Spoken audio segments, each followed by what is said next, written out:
آئیے سنتے ہیں مثنوی مانوی کا 23واں حصہ۔ وزیر کا مکر اور فتنہ ڈالنے کے لیے اس کا خلوت میں جا بیٹھنا۔ جب مکار اور بد عقیدہ وزیر نے فساد کے لیے دین عیسیٰ بدل ڈالا، پھر مریدوں میں اپنی محبت کا سوز بڑھانے کے لیے 40-50 دن تک خلوت نشین ہو گیا۔ لوگ اس کے شوق میں دیوانے ہو گئے، کیونکہ وہ اس کے ذوق، باتوں اور حال سے جدا ہو گئے۔ لوگ اس کی خوشامد کرتے، منتیں کرتے، اور وہ ریاضت میں، خلوت میں اور ڈوبتا جاتا۔ وہ اسے کہتے، تیرے بنا روشنی نہیں، اندھے کا حال لاٹھی کے بنا کیا ہوگا؟ خدا کے لیے مہربانی کر، کرم کر، خود سے اب ہمیں مزید جدا نہ کر۔ ہم بچوں کی طرح ہیں اور تو ہماری دایا ہے، وہی محبت کا سایہ ہم پر دوبارہ ڈال دے۔ وہ بولا، میری جان محبت کرنے والوں سے دور نہیں، مگر ابھی باہر نکلنے کا مجھے حکم نہیں ہوا۔ وہ امیر اس کے پاس سفارش لے کر آئے، مرید عاجزی میں اس کی منتیں کرنے لگے۔ وہ کہتے، اے کریم، یہ کیا بدبختی ہماری، ہم دل اور دین سے تیرے بنا یتیم ہو گئے۔ تو بہانہ کر رہا ہے اور ہمارا حال یہ ہے کہ درد سے دل جل رہا ہے اور ہم سرد آہیں بھر رہے ہیں۔ ہم تیرے شیریں کلام کے عادی ہیں، تیری حکمت کا دودھ ہم نے پیا ہوا ہے۔ خدا کے لیے ہم سے یہ جفا نہ برت، نظر کرم کر اور آج کو کل پر نہ ٹال۔ کیا تیرا دل راضی ہے کہ ہم دل سے محروم تیرے بنا ان میں شامل ہو جائیں جنہیں کچھ نہ ملا؟ سب یوں تڑپ رہے ہیں جیسے بنا جل مچھلی، نہر کے بند توڑ اور پانی کو کھول دے۔ اے وہ کہ جس سا زمانے میں کوئی نہیں، خدا کے لیے مخلوق کی فریاد سن۔ وزیر کا مریدوں کو بھگانا۔ وہ بولا، ہوش کرو اے کلام کے قیدیو، بات اور کلام، کان اور زبان کے ڈھونڈنے والو۔ یہ جو تمہارے کان ہیں، ان میں روئی ٹھونس لو، باہری رکاوٹوں کو اپنی آنکھوں سے دور کرو۔ باطن کے کان کی روئی سر کا کان ہے، جب تک یہ بہرا نہ ہو باطن بہرا ہے۔ حصوں اور کان کو چھوڑو، بے خیال ہو جاؤ، تاکہ ارجعی کا خطاب سننے کے اہل ہو پاؤ۔ جب تک تو بیداری کی گفتگو میں ہے، خواب کی گفتگو ہے جس میں خوشبو کہاں؟ یہ کام، یہ باتیں بس باہر کی سیر ہیں، باطن کی سیر تو آسمان کی سیر ہے۔ حس خشکی کو جانتی ہے کہ وہیں پیدا ہوئی، مگر جان کا موسیٰ تو دریا پر قدم رکھ دیتا ہے۔ خشک جسم کی سیر خشکی پر ہوئی، روح کی سیر تو ہے دریا کے دل پر پیر رکھ دینا۔ کیونکہ تیری عمر خشکی پر بیتی، کبھی پہاڑ، کبھی جنگل تو کبھی میدان۔ کیوں کر تو آب حیات پا سکے گا؟ کیسے اور کب دریا کی موجیں پھاڑ سکے گا؟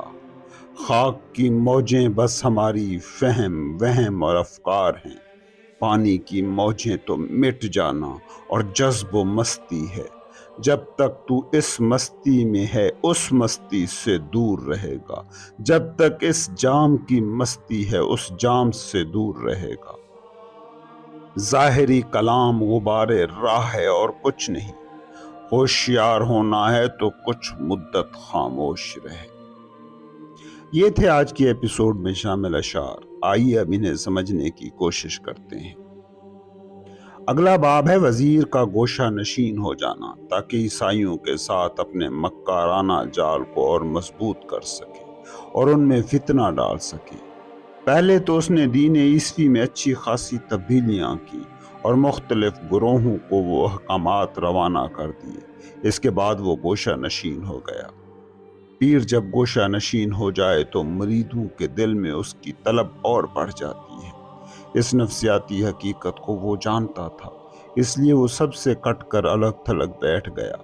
40-50 روز جب گزر گئے تو عقیدت مند جو اسے فقر اور درویشی کے اعلیٰ منصب پر فائز سمجھتے تھے بے چین ہو گئے۔ محبت کا درد ان کے دلوں میں مچلنے لگا۔ لوگ اس کے فراق میں پاگل ہونے لگے۔ وہ جگہ کہ جہاں ان کو وہ باتیں سننے کو ملتی تھیں جن سے ان کو یہ لگتا تھا کہ یہ شخص دین عیسیٰ کا سچا خیر خواہ ہے، لوگ اس کی محفل میں بیٹھ کر جس ذوق و شوق اور حال سے محظوظ ہوتے تھے اس سے محروم ہو گئے۔ مکار وزیر کی یہ چال کام کر گئی اور لوگ اس کی منتیں کرنے لگے، اس کی خوشامدیں کرنے لگے، اور ان کی یہ حالت، یہ بے چینی، یہ محبت وزیر کو اور حوصلہ دے رہی تھی کہ وہ اپنی تنہائی اور گوشہ نشینی میں اور سخت ہوتا گیا۔ وہ اسے منتیں کرتے اور کہتے، تیرے بنا ہم اندھے ہیں، تو وہ روشنی ہے جس میں ہم چل سکتے ہیں، اور تو ہی چھپ گیا تو ہم چلیں کس نور میں؟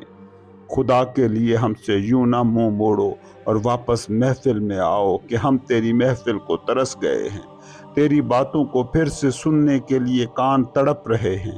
ہم وہ بچے ہیں کہ جنہیں دایا کی ضرورت ہے تاکہ ہم دوبارہ جنم لے سکیں، تیرے نور کی روشنی میں نیا روپ بھر سکیں، نیا جنم بھر سکیں۔ مکار وزیر یہ باتیں سنتا اور اپنی حرکتوں کو الہامی حکم کی اطاعت ثابت کرنے کے لیے انہیں کہتا، دیکھو میرا تم سے روحانی رشتہ ہے، اور روح کسی خاص جسم کی قیدی نہیں۔ میری روح تم لوگوں سے دور نہیں ہے، مگر ابھی خدا کی طرف سے حکم نہیں ملا کہ میں باہر نکلوں اور خلوت ترک کر کے محفلیں آباد کروں۔ سارے فرقوں کے امیر اس کی منتیں کرنے گئے، سارے مرید اس کے ترلے کرتے رہے۔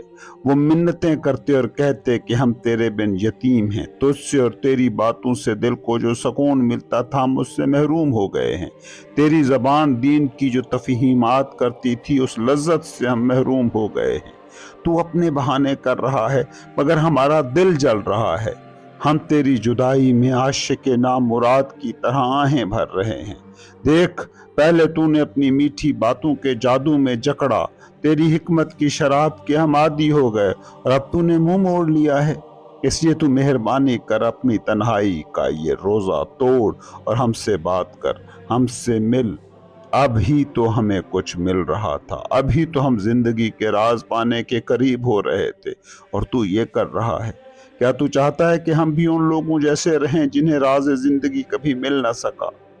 سارے مرید، مقلد اور عقیدت مند مکار وزیر کے داؤ پیچ میں پھنس چکے تھے۔ اس کی یہ حرکتیں انہیں اور بھی قائل کر رہی تھیں کہ یہ سچا راہبر اور مرشد ہے۔ ان کی حالت ایسی تھی کہ جیسے مچھلی پانی کے بنا تڑپ رہی ہو۔ ان سارے منت ترنوں کے جواب میں مکار وزیر نے جو کہا وہ اگرچہ تھی تو اس کی مکاری، مگر اس کی باتیں بہت گہری اور حقیقت کی وادیوں میں راہ ڈھونڈنے والوں کے لیے بڑی مددگار تھی۔ اس نے کہا، او لفظوں کے قیدیوں، لیبلز کے اسیروں، کلام کے شیدائیوں، ہر وقت کسی سے کچھ سننے اور بولنے پر تیار اہم کو، ہر وقت کان اور زبان کو تلاش کر رہے کم عقلو، حقیقت تک رسائی پانی ہے تو پھر یہ جو کان ہیں جن سے تم باتیں سننے کو بے چین رہتے ہو، ان میں روئی ٹھونس لو تاکہ خاموشی کی آواز تم تک پہنچ سکے۔ اپنی آنکھیں بند کر لو تاکہ وہ دیکھ سکو کہ جو بدلتا نہیں، جو مستقل ہے۔ تمہارے باطن میں ایک کان ہے جس سے حقیقتیں سنائی دیتی ہیں۔